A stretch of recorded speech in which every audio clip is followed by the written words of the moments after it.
यह व्याप्तं सर्वमिदं जगत् स्थावर जंगमं तामधेनु शिरसा वंदे भूत भवस्य मातरम।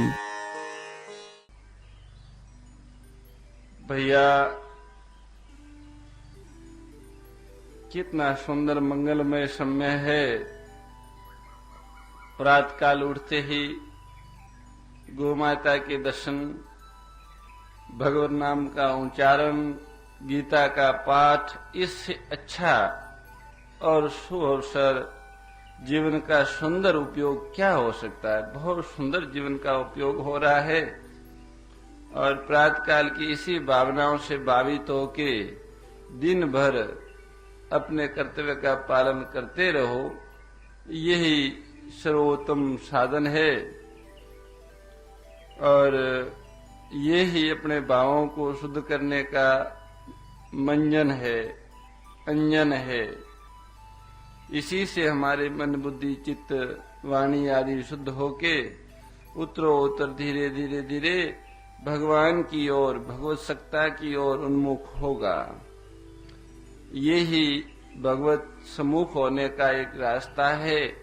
भगवान का नाम, भगवान के गुण, कीर्तन, कथा, स्वरूप का चिंतन, विवेचन, ये सब उस सत्य को उपलब्ध होने के सहायक साधन है और तो मनुष्य लोक में दूसरा कोई साधन नहीं है।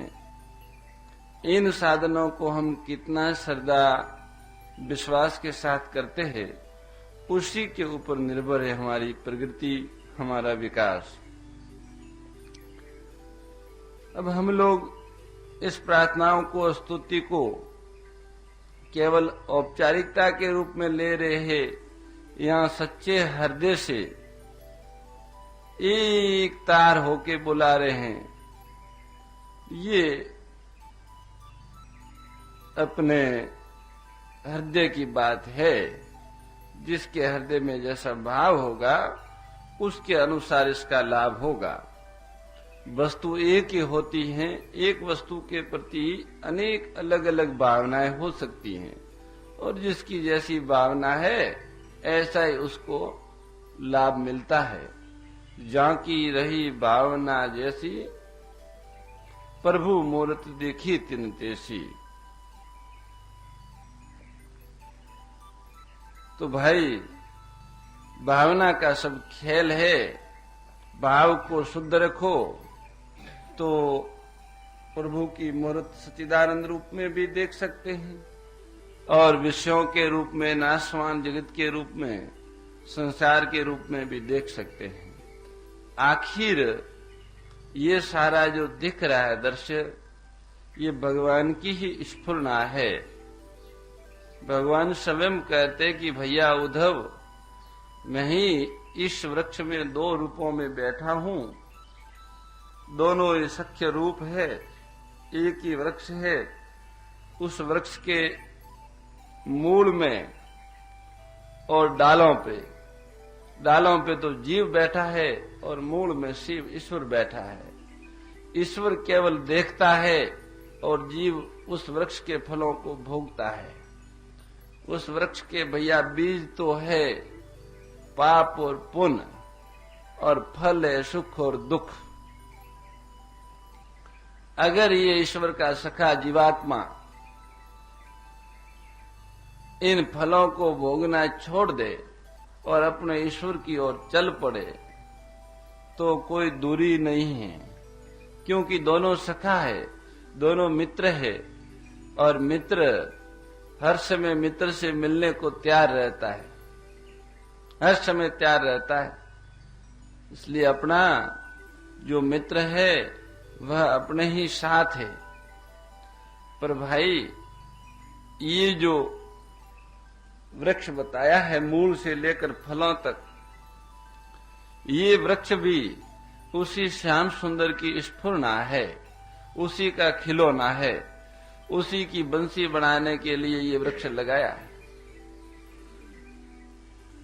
इसके मूल में परा के माध्यम से ही वह उद्धव जी कहते भैया मैं परावाणी के, उद्धव को कहते हैं भगवान श्री कृष्ण के भैया मैं परावाणी के माध्यम से ही इसमें परा प्रशंति मध्यमा और वेखरी होके प्रकट हो रहा हूं। इस तरह देखा जाए, भगवान के कथन पर विशेष गहराई से ध्यान दिया जाए तो ये सारे के सारे जितने भी खेल खिलौने हैं वह सब उसी के स्वरूप है। आप ही बने खिलौने और आप ही खिलाड़ी हो। खिलौना भी खुद है और खिलाड़ी भी खुद है। अब भाई उसके खिलौने, उन खिलौनों को वो कितना उपयोग में ले ये अलग बात है। खिलौना खिलौना होता है। अगर हम खिलौना बन जाए वास्तव में जैसा है तो फिर वो ही खिलाएगा, और भाई हम कुछ खेलने वाले बन गए तो फंस जाएंगे, क्योंकि खिलौना खेलने वाला नहीं होता है। खेलने वाला अलग होता है, खिलौना अलग होता है। खिलौना बन के रहो तो बहुत आनंद आएगा। जिस तरह वो इधर से इधर खेलाएगा ऐसे खेल खेलते रहोगे। स्वामी जी महाराज को किसी ने पूछा कि बाबा ब्रज में रहते हो तो श्री जी को मानते हो या कन्हैया को? बोले भाई मैं तो दोनों की गेंद हूं, गेंद। वो उधर फेंकता है, वो उधर फेंकता है, मैं दोनों की दड़ी हूं, गेंद। राधा जी की और कृष्ण जी की।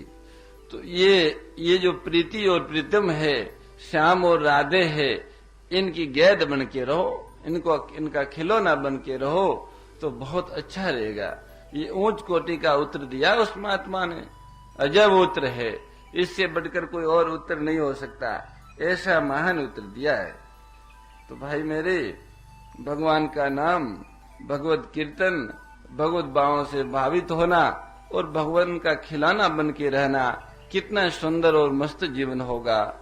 बोलिए मोर मुकुटवंशी वाले की जय, गो माता की जय, सत्य सनातन धर्म की जय। नारायण नारायण नारायण।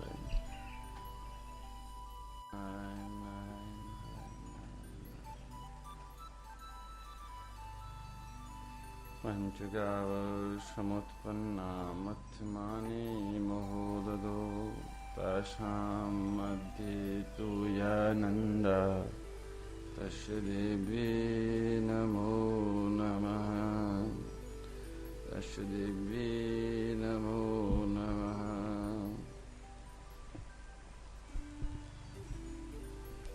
राम राम राम राम।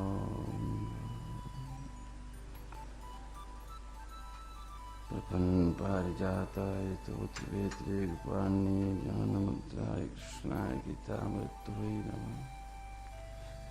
दत्तात्रेयं हरे कृष्ण अनंत आनंदायकं दिगंबरं बालं ज्ञानचक्षुषाकरम्।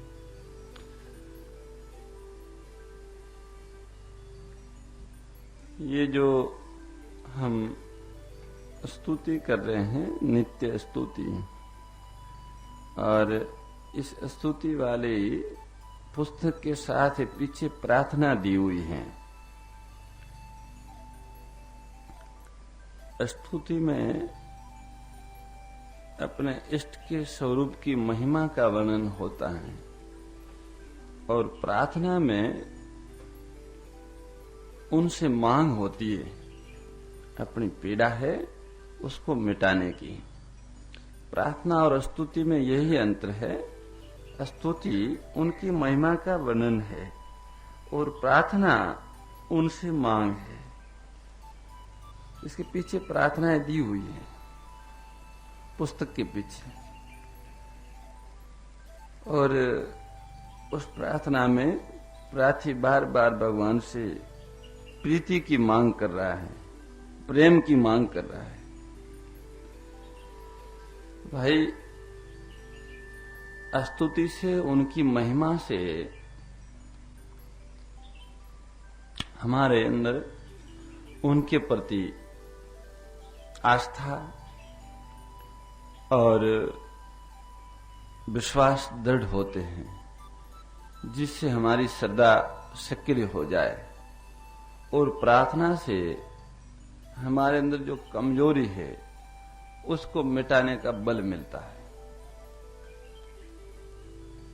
नाम स्मरण से प्रेम की पात्रता हमारे अंदर आती है। इस तरह इस भाव से स्तुति और प्रार्थना तथा नाम स्मरण हो तो अधिक का अधिक लाभ हो गए। प्रश्न आया है किसी सज्जन का कि क्या आज के समाज में रहने वाले व्यक्तियों का जीवन अध्यात्मवाद व भौतिकवाद का मिश्रण होना चाहिए या इन दोनों में से केवल एक क्षेत्र का चयन कर लेना चाहिए। भाई, मैं ऐसे अध्यात्मवाद और भौतिकवाद की इतनी बहुत ऊंची बात को क्या समझा सकता हूं, पर हां, जो कुछ मैंने शास्त्रों से और संतों से सुना है और समझा है उसके अनुसार हो सकता है और नहीं भी हो सकता।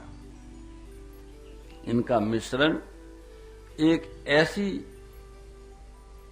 साधन प्रणाली है जिसमें अध्यात्मवाद और भौतिकवाद दोनों का मिश्रण होता है।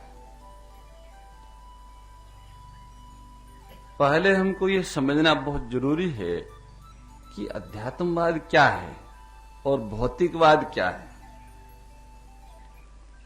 ये जो भौतिकवाद है ये अध्यात्मवाद का पूर्व पक्ष है। भौतिकवाद का अर्थ ये है कि हम शरीर मन बुद्धि के द्वारा जगत के काम आ जाए, जिसे कर्तव्य पालन कहते हैं। तो कर्तव्य पालन से क्या होता है? जब मनुष्य अपने सभी अधिकारों का त्याग कर देता है और प्राप्त जो शक्ति है उसके द्वारा केवल और केवल कर्तव्य पालन करता है, बदले में कुछ लेना नहीं चाहता। अधिकारों का त्याग पहले ही हो गया, बदले में कुछ नहीं चाहता, केवल कर्तव्य समझकर कर्तव्य का पालन करता है कि करना चाहिए, करने की शक्ति है और करने का ये मौका है, इसलिए करना चाहिए, कर सकते हैं। तो इस भाव से कर्तव्य पालन करने से कर्तव्य के कार्य के अंत में चित्त को शांति मिलती है। ये शांति बहुत उच्च कोटि की है, इसे योग कहते हैं। ये एक विश्राम है।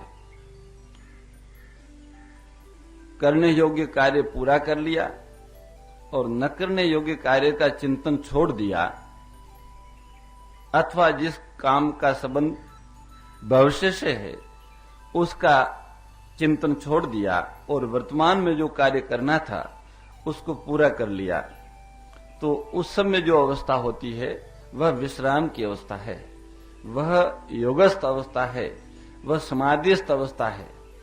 और इस तरह कर्तव्य पालन से बार बार साधक इस अवस्था में जाएगा और ये अवस्था बढ़ेगी। ये अवस्था बहुत शक्तिशाली है, अनेक शक्तियां उसके अंदर आ जाती हैं, बहुत सी विभूतियों का प्रादुर्भाव होता है, उसमें कार्य करने की क्षमता बहुत बढ़ जाती है, उनका सामर्थ्य अथाह बढ़ जाता है। भौतिकवाद की दृष्टि से हम जो दूसरों के साथ करते हैं, दूसरों के साथ हम जैसा व्यवहार करते हैं और उसके पीछे जो हमारा भाव होता है, दुख देने का या सुख देने का, वही दूसरों के साथ किया हुआ भावयुक्त कर्म पुनः हजारों गुना होके हमको मिलता है।